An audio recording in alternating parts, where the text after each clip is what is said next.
Di webinar Sapa GTK kita berkumpul, bincang hangat tentang sistem pengangkatan kepala sekolah dan pengawas sekolah unggul untuk pembelajaran berpusat pada peserta didik di dapat. Selamat siang, Assalamualaikum warahmatullahi wabarakatuh. Yang terhormat Bapak Direktur KSPSTK, Bapak Dr. Kasiman, yang terhormat Bapak Ibu Kepala Dinas, Kepala BKD BKPSDM di seluruh Indonesia, Bapak Ibu Kepala UPT GTK, UPT Ditjen PDM, serta Bapak Ketua Umum AKSI, Bapak Ketua Umum AKSI, dan juga sahabat GTK yang sudah hadir siang hari ini. Izinkan saya menyampaikan tentang 3 hal untuk 10 menit ke depan, melanjutkan secara teknis apa yang sudah diarahkan disampaikan oleh Bapak Direktur KSPSTK. Baik, yang pertama adalah tentang keuntungan menggunakan sistem pengangkatan KSPS dalam mengangkat KS dan PS. Yang kedua terkait dengan miskonsepsi yang terjadi dan juga info terkini. Baik, kita masuk ke agenda pertama, Bapak Ibu sekalian. Apa saja sih keuntungannya nih untuk daerah? Jangan-jangan nggak ada keuntungannya ya ketika mengangkat KSPS. Tapi tentu saja tidak, karena Bapak Bupati tadi dari Kabupaten Sukabumi, Kabupaten Lampung Utara, dan juga Kabupaten Bogor sudah menegaskan bahwa banyak sekali keuntungan dalam mengangkat kepala sekolah pengawas sekolah melalui sistem. Yang pertama yaitu secara data, kita akan bisa melihat tadi seperti Pak Direktur sampaikan, data-data kepala sekolah yang memenuhi persyaratan apa saja. Data yang sudah ada yaitu S1 sudah kualifikasinya sudah S1, kemudian sudah bersertifikat pendidik, sudah memiliki sertifikat guru penggerak, sehingga daerah tidak perlu lagi mencari data-data tersebut. Bahkan di kepala sekolah, data kepala sekolah yang pensiun, kepala sekolah yang aktif itu sudah ada dalam sistem dan tinggal digunakan. Begitu pula pengawas sekolah, data-data pengawas calon pengawas sekolah yang sudah sertifikat, memiliki sertifikat uji kompetensi, kemudian yang sudah memiliki golongan minimal 3C, itu sudah ada semua di dalam sistem. Bapak Ibu tinggal memilih yang terbaik dari kandidat yang ada.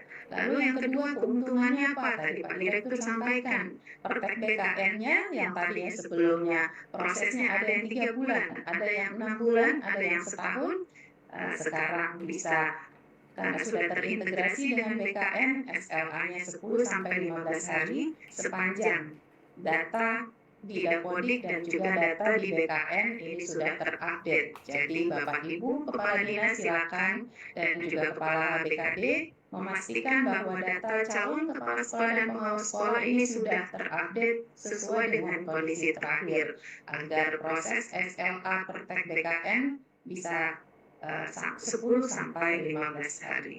Lalu keuntungan yang ketiga apa Bapak dan Ibu, yaitu Kemendagri otomatis memberikan persetujuan tertulis dalam sepanjang pengangkatan dilakukan dalam sistem KS dan PS.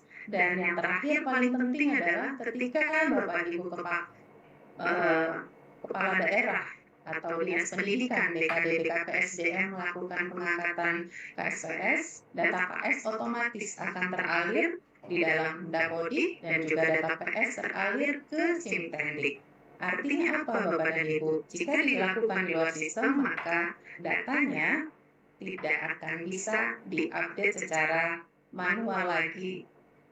Jadi tidak ada pilihan lain ya Bapak dan Ibu. Karena apa? Jika tidak teralirkan ke Dapodik dan Simtendik, maka akan terhalang, akan terkendala untuk mendapatkan tunjangan profesi. Yang kedua Bapak Ibu, kita masuk ke miskonsepsi yang muncul, yaitu kepala daerah apakah boleh? Next, silakan dilanjutkan paparannya.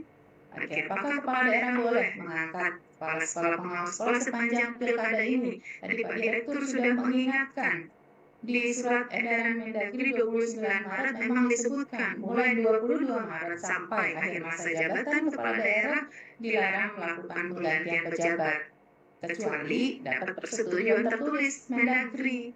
termasuk kepala sekolah.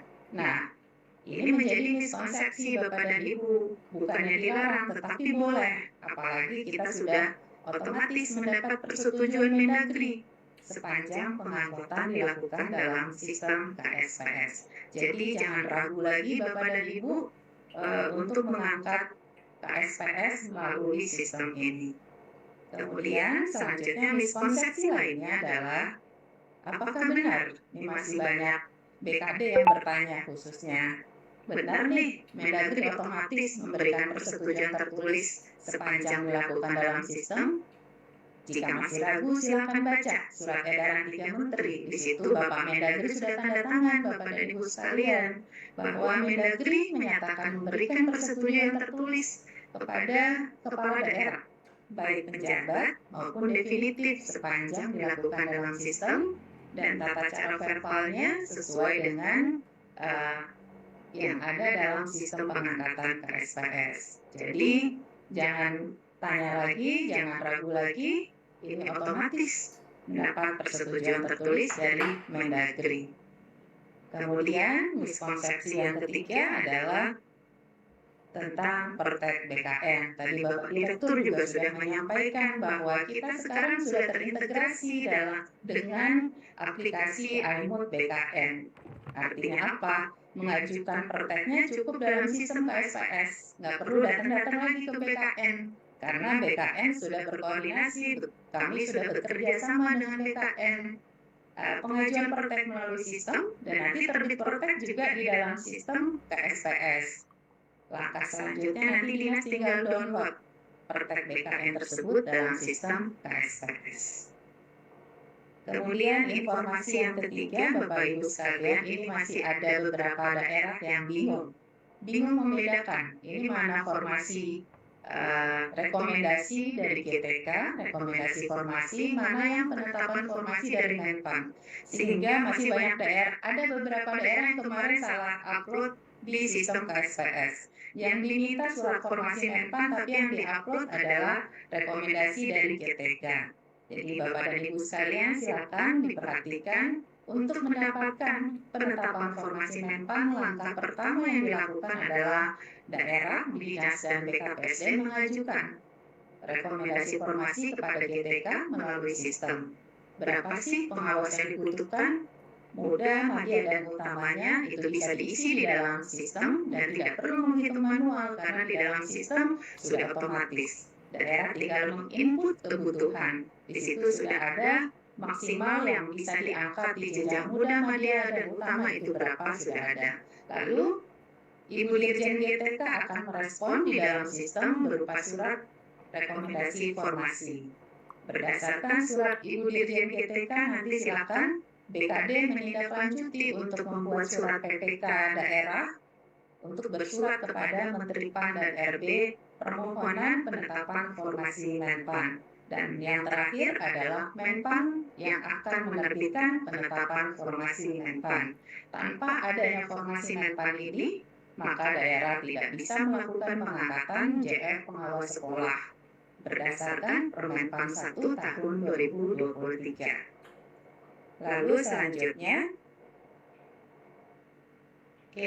beberapa daerah juga masih mempertanyakan, apa iya sekarang bisa mengangkat kepala sekolah dan pengawas sekolah lintas jenjang?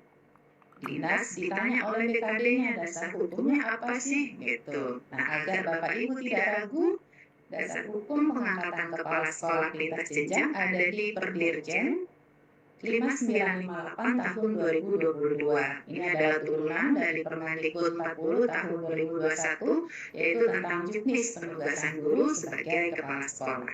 Lalu untuk pengawas sekolah apa dasar hukumnya? Yaitu yang pertama Perdirjen 4831 tahun 2023 yang berisi tentang peran baru pengawas sekolah sebagai pendamping, dan juga yang kedua, dasar hukum lintas jenjangnya adalah Kemendikbud 234 tahun 2024 tentang pedoman formasi JF di GTK. Nah, berdasarkan dasar hukum ini, silakan dicatat Bapak Ibu, jangan ragu-ragu lagi untuk melakukan pengangkatan kepala sekolah pengawas sekolah lintas jenjang. Lalu informasi tambahannya Bapak dan Ibu sekalian, selanjutnya terakhir, ini banyak pertanyaan yang muncul dan juga kekhawatiran yang kuat dari berbagai daerah. Ya, beberapa daerah sudah mengangkat pengawas sekolah itu bulan Oktober, November tahun 2023, sudah diangkat bulan Februari, Maret tahun 2024, tapi belum bisa masuk Sintendik. Nah, jangan khawatir Bapak dan Ibu, sepanjang persyaratannya sudah dimiliki, maka Direktorat KSPSTK bisa memasukkan ke dalam Sintendik dengan cara bagaimana Bapak dan Ibu? Satu, bersurat kepada Bapak Direktur KSPSTK dengan melampirkan 3 dokumen. Tentang apa permohonan kepada Bapak Direktur? Itu tentang permohonan untuk masuk ke dalam Sintendik. Dengan melampirkan 3 dokumen, yaitu 1, SK pengangkatan pengawasnya, yang kedua sudah punya sertifikat uji kom, lalu yang ketiga yang paling penting tadi, surat penetapan formasi Menpan. Ini silakan diurus. Di kami masih ada 30-an daerah yang sudah diangkat tetapi belum mendapat surat penetapan formasi Menpan. Kemarin Bapak Direktur sudah bertandang ke Menpan, ketemu Bapak Deputi untuk percepatan penerbitan formasi dari Menpan. Demikian Bapak dan Ibu sekalian, informasi yang bisa kami sampaikan. Kami akhiri dengan pantun tentunya, Mas Kelik ya. Dari Cikini ke Gondang Dia, semoga kita semua di sini selalu berbahagia. Selamat siang, Assalamualaikum warahmatullahi wabarakatuh. Waalaikumsalam warahmatullahi wabarakatuh. Berikut disampaikan